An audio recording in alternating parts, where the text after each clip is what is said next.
Get ready for a new episode of KP Talks Dollars and Cents. Learn financial literacy and get real-time updates on all things housing, finance, and real estate with your host, Kevin Perenio. As an owner and C-level executive for 20 plus years in finance, KP is here to serve you with all of his knowledge and experience. Whether you're a broker, realtor, or just interested in the economy, this is the podcast for you. So let's get started. Here's your host, Kevin Perenio.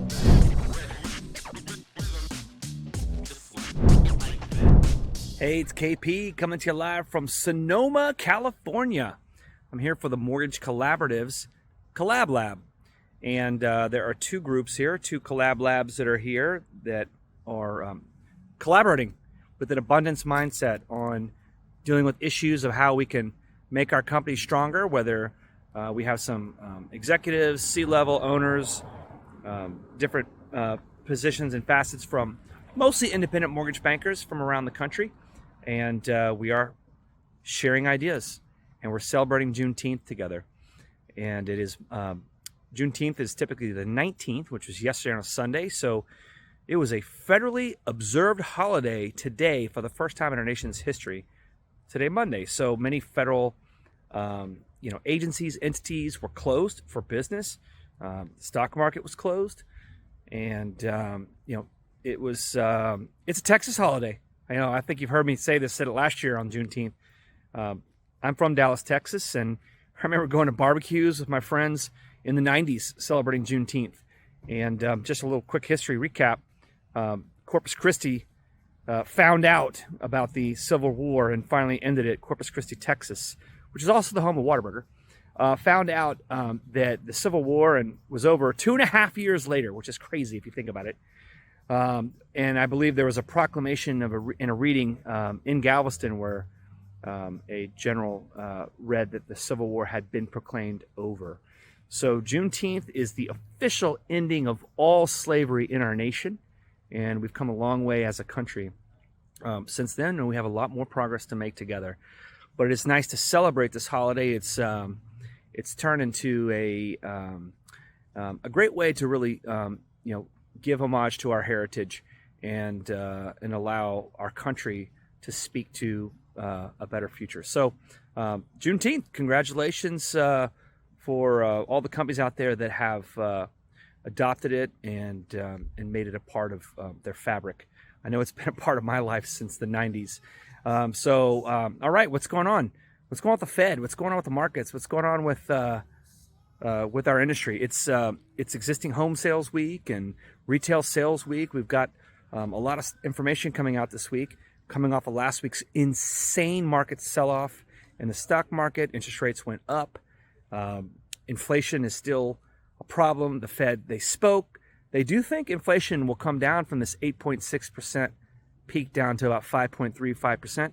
The Fed funds rate was jacked up at the highest amount since 1994. 75 basis point hike last week. The Fed funds rate is anticipated to be at 3.4% before the year is up.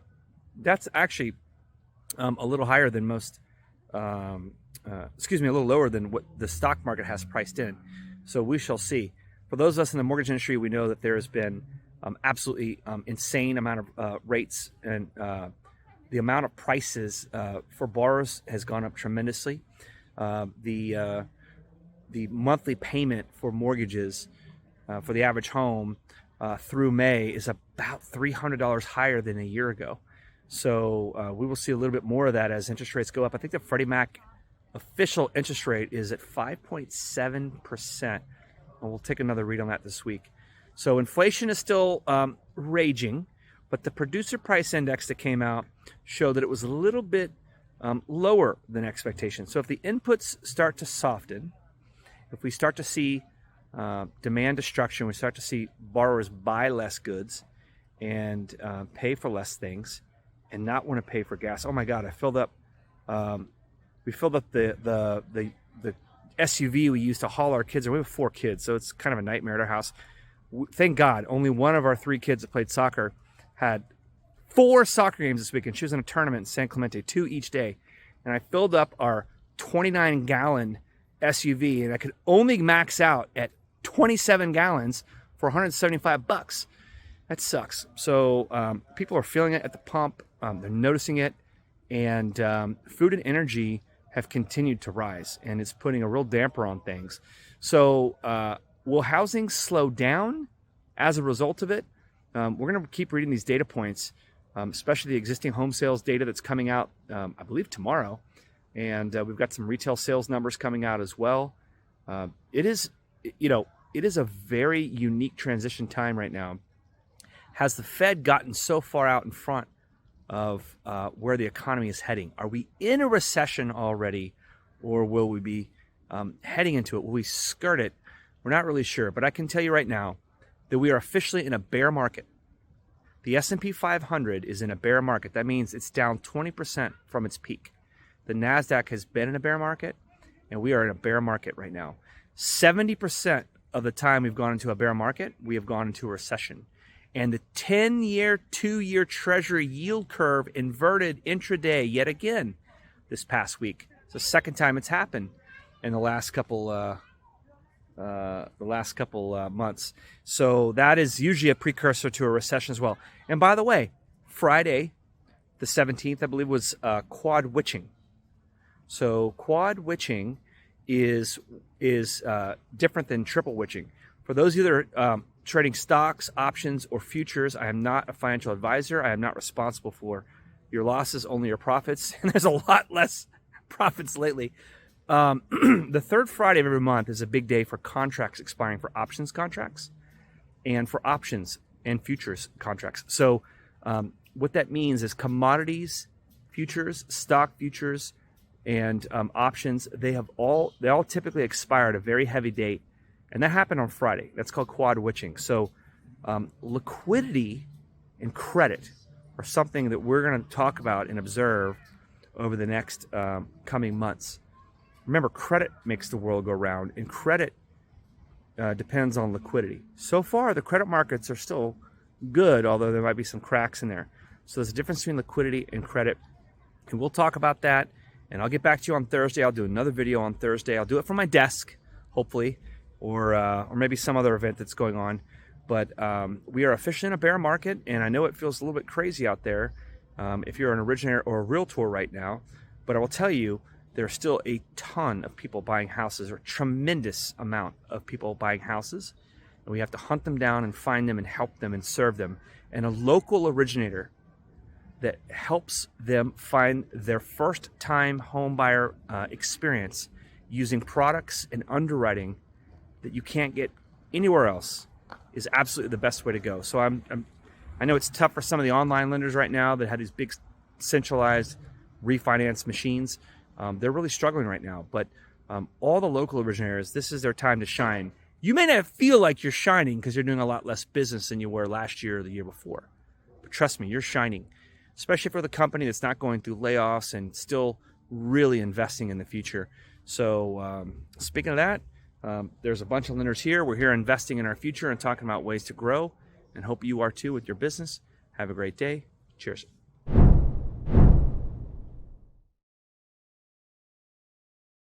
Hey, it's KP coming to you live from Corona, California. Yes, if you look at what time I post this video, it is that late. I've been on the road for 2 weeks. Finally back at my desk. I just got through all my emails. Don't even try and get with me tomorrow. It's going to be a rough one. Anyway, I want to get some industry news out there and start off with something super positive before we start talking about all the economic data that's been coming out. For those that know Laura Escobar, she's the president of Lennar Mortgage, and she was named the upcoming vice chair for the Mortgage Banker Association. So it's a pretty cool thing. I've had a chance to speak to her a couple times at the NAMBA Connect. That's the National Association of Minority Mortgage Bankers of America. And she always goes all out for that. And Lennar has a really nice booth there. And this year, instead of in Atlanta, NAMBA Connect is in Orlando at the JW Marriott. And it is the second week of, I believe the second full week of September. So this is the weekend after the week ending in Labor Day. So take a look at that. Congrats, Laura. I think that's awesome. Pretty cool. All right. So you saw my video a couple days ago, and you saw talking about the summer solstice. So what that means is the days are getting shorter and darker times are ahead. That's actually true. But we're looking at data as far as housing and the economy and the R word. Everyone keeps talking about recession and inflation, and the Fed did their largest rate hike since 1994, 75 basis points.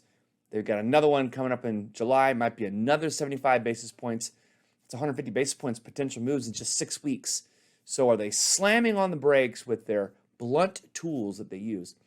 There's like this monetary report that comes out twice a year and that the Fed puts out. And Jerome Powell, Fed chairman, was on the Hill this week talking to the Senate Banking Committee, answering a lot of questions. And, he's trying to say that we're going to have, a soft-ish landing, I think is what he said. But he did mention that there's already a slowdown in housing. And it was almost like he wanted to tout that as a good thing to show that we're curbing inflation. Whatever. I mean, I guess that's a good thing. Overall, kind of sucks if you're in the housing industry when you're trying to put people in homes. But, some of the data that comes out, it is, as Logan Motoshami, the lead housing analyst at Housing Wire, says, we have a savagely unhealthy housing market. We had existing home sales report come out earlier this week, and it was down 3.4%. All right, so I think the number was like 1.16 million existing homes. That's kind of the pace of unsold homes, the inventory, if you will. Now, what I like what Logan does, he kind of digs a little deeper into that, and he basically said, "Hey, look, that's still, doesn't mean we're having this crash coming. That inventory number needs to be higher. It can't be just 2.6 months of inventory." And so I love the way that he kind of frames that and says that we actually want existing home sales to slow down. He has a range he pegs of total housing inventory. He needs to be at 1.52 to 1.93 million to have a normal market. So we have new home sales coming out like in a couple hours here on Friday. And what's interesting is the way new home sales is talked about is you've got housing starts, and you've got these permanent homes that are out there, and the supply is 9 months. But again, Logan does a good job of saying and going deeper that new homes that are completed, that supply is off the market in less than a month. Now, we're going to watch that data and see if that slows down a little bit, which is kind of what he's hoping for, to get to a more normalized market. But I love how you hear these data points and you have people that kind of look under the hood a little bit. Logan does a great job. Obviously, Barry Habib and the whole crew over there, they do a fantastic job as well. Now, let's talk about the home prices and rates going up and how crazy it's been. I mentioned Laura over at Lennar Mortgage. Between Lennar and D.R. Horton, those two builders alone are responsible for 53% of all new single-family construction. That's a pretty huge number. And they are, having decreasing builder sentiment out there, and they've been dealing with supply chain issues and things that they can't control. But they only control the new homes on the market, which is much less. About 85 to 93% of all homes out there that are sold are existing homes. So are people getting off the market? Are they getting off the fence? Are they realizing with high rates that maybe the jig is up, the peak has passed, it's time to get those homes sold, for sale now for all those borrowers who have been waiting? However, it's a little more expensive for borrowers to get into homes. On the margin, it really didn't make that much of a difference when you went from like 2.75 to 3.5, but the Freddie Mac average rate is at 5.81%.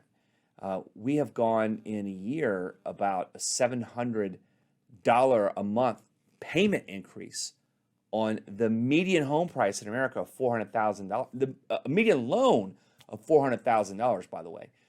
First time a median home price has hit $400,000. That just happened in the last report.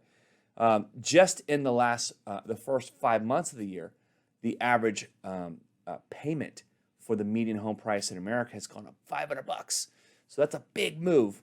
So those moves are obviously hurting affordability. But if you're in the states of Florida, Nevada, Oregon, and District of Columbia, you have a mid-year increase of minimum wage. So not that minimum wage bars are necessarily your home buyers, if you will, but there's some great studies that go out from the Harvard Joint Center for Studies that talk about affordability for homes. And I read a stat earlier. I don't know if I'll get this right or not, but they basically said that most people that are renting, about 92% of them have been taken out of the ability to be a first-time home buyer. And they have a very cool interactive chart on their website that shows the different areas and median incomes and income ranges versus the median home price in all the different areas around the country. It's a pretty fantastic thing. So that's the Harvard Joint Center Housing Studies Center. I get that wrong, but just look it up. You'll get close. Okay, but don't stress. The Fed is here to save you, just like they have on inflation. And they are getting out in front of the banks, and they have the Fed stress test, okay? The criteria for the Fed, for the banks, which, by the way, all 33 banks, of the 33 largest banks in America, all passed the stress test. Here's the test, okay? 40% decline in commercial real estate prices, a 55% drop in stock prices, which we're almost there. We're about 21%, almost halfway there. Some people think we have another 15% to go. You know, there's these Fibonacci retracement levels. You got like these 38s and the 50s. Those are big numbers for all the technical traders out there. But that is a stress level that the banks are passing. They have also have passed, these are simulated tests. Okay, we haven't had these things happen yet. The Fed simulates higher stress in corporate debt market. Remember, credit. Credit makes the world go round, not cash. Credit, liquidity, to provide credit to get a loan, to get a car loan, to get a credit card, to buy your goods and services, and a 10% unemployment rate, which we're still under 4%, which, remember, the Fed is trying to get the labor market to loosen up. It's tight. There's still a lot of jobs, still a lot of people with jobs, and now people with minimum wage getting higher rates. So Jay Powell was speaking this week, and he talked about the PCE, the personal consumption expenditure. So he's saying, hey, don't stress. PCE, we're starting to see it moderate. Those are leading indicators that inflation is coming down. He's saying, don't stress. The banks are stressing. Trust him. Trust the Fed, just like you have all along. They're here to save the day and engineer a soft landing. And by the way, if you're into Juul and that's how you de-stress, that's been taken off the market. The Biden administration said that Juul e-cigarettes are a big reason why teens have been vaping. So pulled it off the market. Altria, the former company that owned Marlboro and all that kind of stuff, they put like a $12.8 billion investment into Altria, into Juul, and now a 35% stake in it. Now it's worth like $1.2 billion. Could be like the worst thing of all time. And the Biden administration is getting rid of $6 billion in student debt, which is wiping it out. In addition to the $25 billion they already wiped out. So don't stress. Things are happening to help you. Have a great weekend. Cheers. You've been listening to KP Talks Dollars and Cents, a top-rated show for those who want to learn about the economy and mortgage environment. Tune in each week for more episodes, and please leave us a 5-star review on Apple Podcasts and Spotify. Kevin Perenio does not render or offer to render personalized investment or tax advice through KP Talks Dollars and Cents. The information provided is for informational purposes only and does not constitute financial, tax, investment, or legal advice. For more info, follow KP Talks Dollars and Cents on all of our social channels.